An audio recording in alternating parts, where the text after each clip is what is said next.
नमस्कार दोस्तों, आपका स्वागत है हमारे बीकेटी कोचिंग में।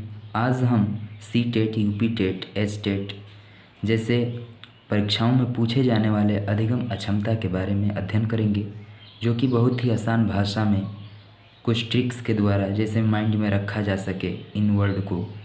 तो आइए हम लोग देखते हैं अक्षमता के बारे में। 1-2 नंबर का क्वेश्चन ज़रूर परीक्षाओं में पूछ लिया जाता है। तो हम चलते हैं। पहला है डिस्ग्राफिया। डिस्ग्राफिया का मतलब होता है लेखन संबंधी। अगर किसी शिक्षार्थी को लिखने में प्रॉब्लम हो, अक्षर की ज्ञात नहीं हो वो, या मात्रा का बोध नहीं हो, अगर उसे लिखने में प्रॉब्लम होती है, लिख ना पाता हो, तो उसको हम लोग डिस्ग्राफिया कहते हैं। थोड़ा सा समझने के लिए ट्रिक का हमने प्रयोग किया। जैसे में ग्राफिया, एक ग्राफ देखे होंगे, जैसे मैथ में ग्राफ होता है, तो उस ग्राफ पर क्या होता है कि लाइंस बहुत ज़्यादा होते हैं, और उस पर अगर हिंदी या अंग्रेज़ी लिखना होता हो तो हम उस पर लिख नहीं पाते हैं। तो अगर हमको लिख नहीं पाते हैं तो फिर उसको हम लोग डिस्ग्राफिया कहते हैं। इस ग्राफ से इसका कोई ट्रिक का कोई वैल्यू नहीं है, मतलब उसका अर्थ नहीं है, लेकिन हम लोग समझने के लिए एक माइंड सेट बना चुके हैं कि जैसे मैं डिस्ग्राफिया, तो ग्राफ पर अगर हम लिख नहीं पाते हैं तो हम लोग इसको डिस्ग्राफिया कहेंगे। किसी शिक्षार्थी को लिखने में अगर प्रॉब्लम होती है तो इसको हम लोग डिस्ग्राफिया कहेंगे। दूसरा है डिसलेक्सिया। डिसलेक्सिया का मतलब होता है पठन, मतलब कि पढ़ने में प्रॉब्लम। आप देखे होंगे बच्चे जब किताब से इमिला पढ़वाया जाता है बच्चों को, तो वो पढ़ नहीं पाता है, वो रुक रुक करके, मतलब कि देहात में कही जाती है हकला जाना, हकला हकला कर रुक रुक कर पढ़ना। तो मतलब ऐसे करके जब पढ़ता है तो उसको हम लोग डिसलेक्सिया कहते हैं। अब देखिए इसको दिमाग में कैसे रखेंगे। डिसलेक्सिया, लैक लैक मतलब कि एक होता है जिसमें कमी, तो उसकी कमी है पढ़ने में। लोग ऐसे कहते हैं ना कि पढ़ नहीं रहा है, केवल घूम रहा है, बच्चों को बोलते हैं ना, तो उसकी एक कमी है। सबसे बड़ी कमी क्या है कि वो पढ़ नहीं पाता है। 1 घंटा 2 घंटा किसी समय वो बैठ करके पढ़ नहीं पाता है, तो इसको हम लोग एक कमी के रूप में लोग कहते हैं कि अरे बड़ी कमी है, वो पढ़ता नहीं है। तो उसको एक दिमाग में रखेंगे, डिसलेक्सिया मतलब लैक है, उसको पढ़ नहीं रहा है, तो उसको हम डिसलेक्सिया कहेंगे। तीसरा है डिसकैलकुलिया। डिसकैलकुलिया का मतलब होता है गणना करना। गणना का मतलब कि कोई भी गणितीय संगणना करने में उसकी अक्षमता होती है, नहीं कर पाता है, जोड़ घटाना गुणा भाग या कोई भी सवाल को सॉल्व नहीं कर पाता है, तो उसको हम लोग डिसकैलकुलिया कहते हैं। ट्रिक के द्वारा समझते हैं। कैलकुलिया, कैलकुलिया का मतलब होता है, जैसे हम कैलकुलेटर देखे हैं, कैलकुलेट करना, तो कैलकुलेट नहीं कर पाता है, वो गणितीय अक्षमता में उसको प्रॉब्लम है। तो ये चीज़ें हैं कि उस कैलकुलेट जब नहीं कर पाता है तो उसको हम लोग गणित उसको क्या बोलेंगे, डिसकैलकुलिया कहेंगे। अब चलते हैं, नीचे है डिस्प्रेक्सिया। डिस्प्रेक्सिया का मतलब होता है, देखिए प्रेक्सिया, ध्यान समझिएगा, डिस्प्रेक्सिया का मतलब होता है लिखना, पढ़ना, गणना करना, बोलना, मतलब कि उसकी गतिक कौशल, जितना भी कौशल है उसको प्रॉब्लम होती है। तो उसमें जब प्रॉब्लम होती है उसको, तो हम लोग उसको डिस्प्रेक्सिया कहेंगे। अगर समझने के लिए कहा जाए तो प्रैक्टिस, प्रेक्सिया, प्रैक्टिस, तो प्रैक्टिस से बना करके कह देंगे कि उसको लिखने, पढ़ना, मतलब गणना करना, बोलना, कुछ में भी उसको, सब में प्रॉब्लम उसको होती है, तो वो प्रैक्टिस में नहीं है, तो उसको डिस्प्रेक्सिया कहेंगे।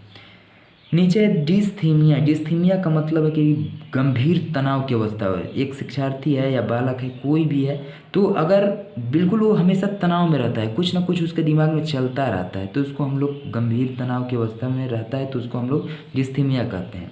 समझने के लिए अगर ट्रिक का बात करें तो थीमिया, उसके मन में थीम थीम बनता रहता है, उसके दिमाग में हमेशा कई प्रकार के थीम, मतलब कि आइडियाज़, या हमेशा सोचता रहता है क्या करें क्या नहीं करें, ऐसे करके उसका एक दिमाग में अगर बन गया थीम तो वो गंभीर तनाव की अवस्था में ही रहेगा।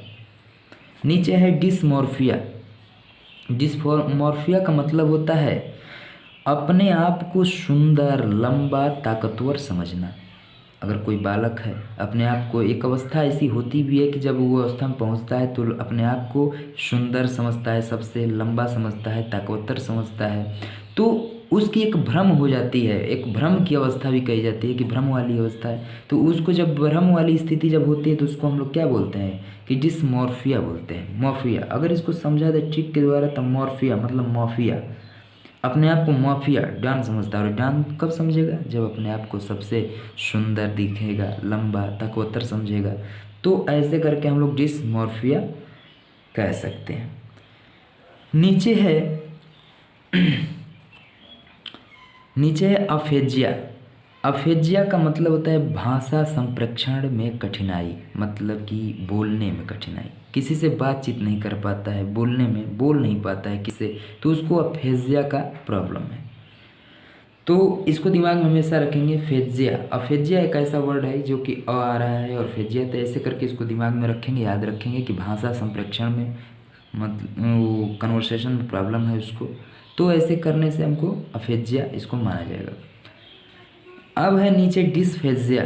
डिस्फेजिया का मतलब होता है कि जब अफेजिया किसी शारीरिक अक्षमता या रोग के कारण हो, मतलब कि ये जो बोलने में जो कठिनाई है, बातचीत करने में कठिनाई है, यह कठिनाई वो कैसे है, किसी शारीरिक अक्षमता के कारण या रोग के कारण, अगर उसको कोई रोग हुआ हो या बोल नहीं पाता हो, तो अगर या शारीरिक कोई कष्ट हो और बोल नहीं पाता है तो इसको हम लोग डिस्फेजिया कहेंगे। बस यही अंतर है कि अफेजिया है तो उसको बोलने में कठिनाई है, और डिस्फेजिया क्या है कि जब उसको शारीरिक कोई परेशानी के कारण या रोग के कारण अगर नहीं बोल पाता है तो इसको हम लोग डिस्फेजिया कहेंगे। आगे है डिसलेबिया। डिसलेबिया का मतलब होता है शब्दों का हेरफेर। अगर कोई बालक शब्दों का हेरफेर करता है, बोलते वक्त लिखते वक्त जो भी, तो शब्दों का जब हेरफेर करता है तो उसको हम लोग डिसलेबिया कहते हैं। अगर उसको ऐसे आसान भाषा में समझें तो लोग कहते हैं कि किसी भी काम में लेब लेब मत करो, तो जैसे मैं लेब लेब से हम यहाँ पर ट्रिक के द्वारा समझेंगे कि जल्दबाजी करना, जब जल्दबाजी करेगा तो ज़रूर है कि शब्दों का हेरफेर करेगा, तो हम लोग इसको डिसलेबिया के नाम से जानेंगे जब शब्दों का हेरफेर होता है।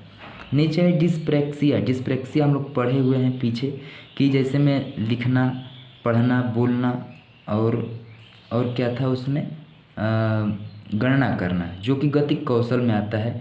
तो ये हमारा जो है कि गतिक कौशल हम लिख दिए पूरे के लिए, तो डिस्प्रेक्सिया हो जाएगा। प्रोजेरिया। प्रोजेरिया का मतलब होता है कि कम आयु में वृद्धावस्था का लक्षण, जैसे में कोई छोटे उम्र में वो बिल्कुल कमज़ोर महसूस करता है, लापरवाह है, कोई काम नहीं कर पाता है, एकदम बिल्कुल ढीला ढाला सा एकदम सुस्त रहता है, तो ऐसे जब हो तो उसको हम लोग प्रोजेरिया कहेंगे।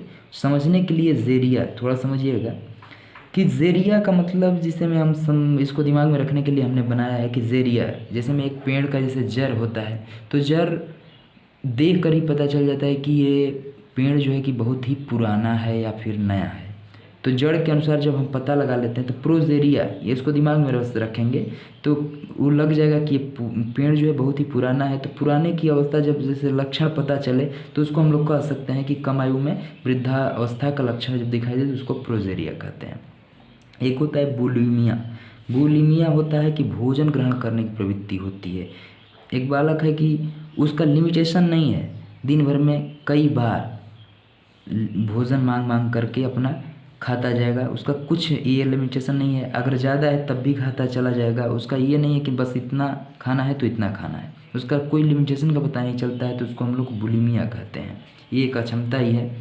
एक होता है डिमेंशिया। डिमेंशिया का मतलब होता है तर्क न कर पाना, स्मरण शक्ति कमज़ोर हो जाना, तो इसको हम लोग डिमेंशिया के नाम से जानेंगे। समझने के लिए दिमाग में रखेंगे मेंशिया, जैसे में कोई भी मेंस का परीक्षा होता है तो उसमें बहुत तर्क करने की आवश्यकता होती है, स्मरण की आवश्यकता होती है, वो नहीं जब हो पाता है तो उसको डिसमेंशिया कहेंगे।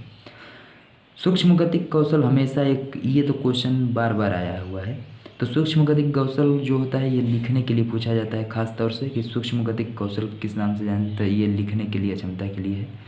और एक है अप्रेक्सिया। अप्रेक्सिया भी हम लोग पढ़े हुए हैं, जो कि शारीरिक कौशल से संबंधित विकार होता है। जब शरीर से कोई कौशल में संबंधित कोई विकार उत्पन्न होता है, प्रॉब्लम होती है, तो इसको अप्रेक्सिया कहते हैं। तो आप लगभग समझ गए होंगे, मुझे आशा है कि बहुत अच्छा लगा होगा। आप शेयर भी करिए, लाइक करिए और कमेंट में ज़रूर बताइए। जय हिंद, जय भारत।